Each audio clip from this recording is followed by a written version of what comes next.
Okay, good day. I am from Global Ace Agency here in Malaysia and I am the Philippine recruiter. I receive your buy data from Good Day Agency in the Philippines. Am I right?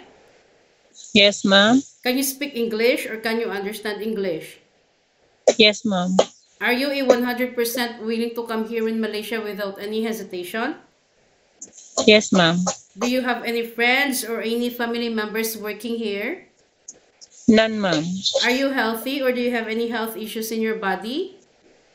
Ma'am, I am healthy po. If you are unwell, better stay in the Philippines, okay? Yes, ma'am. Our interview, this is recorded and it will be uploaded in our YouTube channel, but at the same time, your profile will be uploaded in our website. Do you agree? Yes, ma'am. Can you help me introduce yourself, please? Ma'am, I am Gertjan Balcanao from Philippines, 39 years old, and I am married.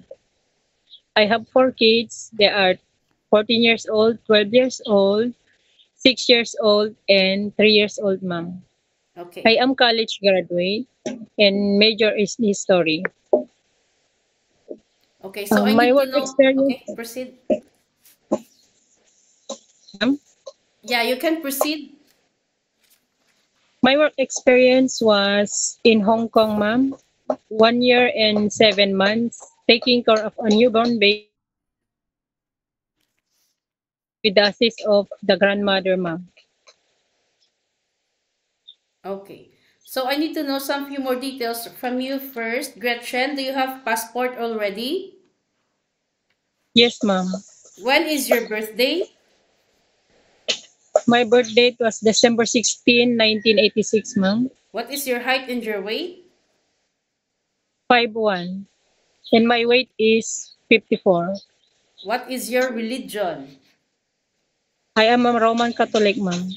Okay, so is your family allow you or your husband allow you to come and work here in Malaysia? Yes, ma'am. So you mentioned that you have a working experience in Hong Kong and you didn't finish your contract. You worked there Yes, only ma'am. for 1 year and 7 months, right? Yes, ma'am. What year did you started and what year did you finish working there? 2015 and I was finished 2017, ma'am. Okay, what happened? Why you terminate your contract? My employer doesn't tell me what's the reason, ma'am. Oh, your employer just sent you back in the Philippines. Yes, ma'am. Okay, so can you share it with me? What are your duties to your previous employer in Hong Kong? My main duty, ma'am, was taking care of a newborn baby, taking the other child, 2 years old, it at the school and pick, and with two dog, ma'am. You do house chores, cooking, laundry, and ironing?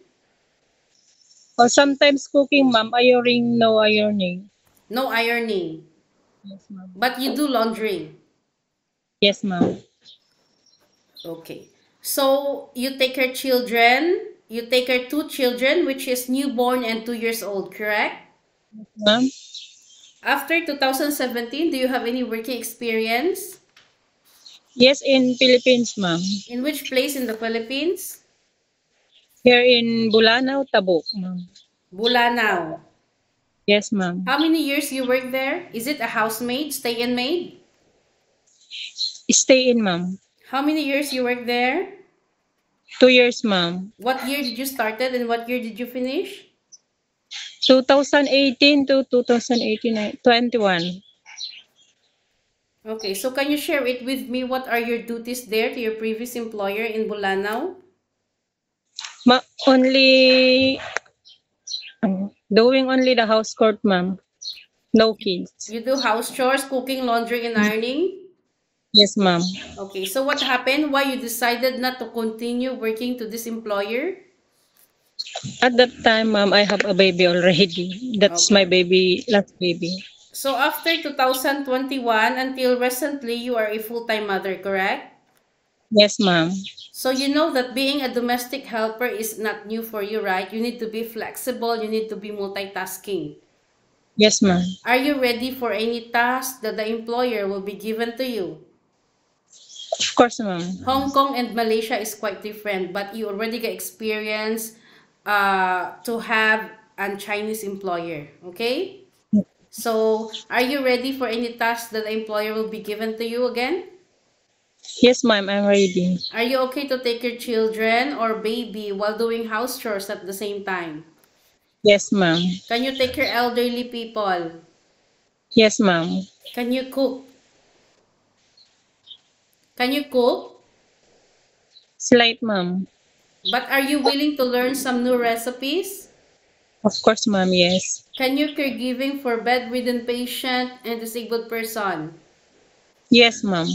Are you okay to take care pets? Yes, ma'am.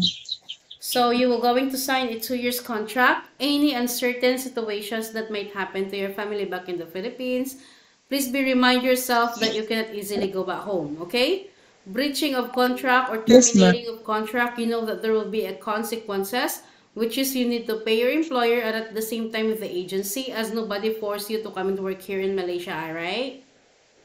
Yes, ma'am. Usage of mobile handphone. You are not allowed to use your phone during working time, but instead you can hold it during nighttime only after you finish your job for the whole day. And you will render your phone on the next morning before you start your work. Of course, you are entitled to have a rest once a week, but you are not allowed to go out on your rest day. You will going to stay only inside the employer's house, but if you will work, employer will going to compensate your salary. Which means in our contract right now, we have 1,800 ringgit. But if you will work on your rest day, you could have 2,080 ringgit for every month.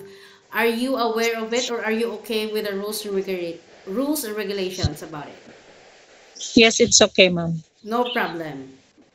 No problem, ma'am. I just wanted to make it clear and clarify it to you whether you agree or you disagree.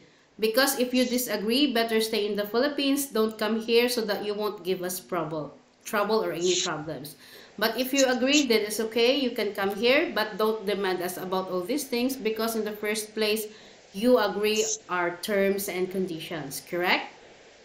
I am agree, ma'am. Agree, yeah? Okay. So normally, how will you gonna fight your homesickness? Of course, you've been stopped working as a domestic helper for quite a long time. You see, it's like 8 years you've been stuck in the Philippines, right?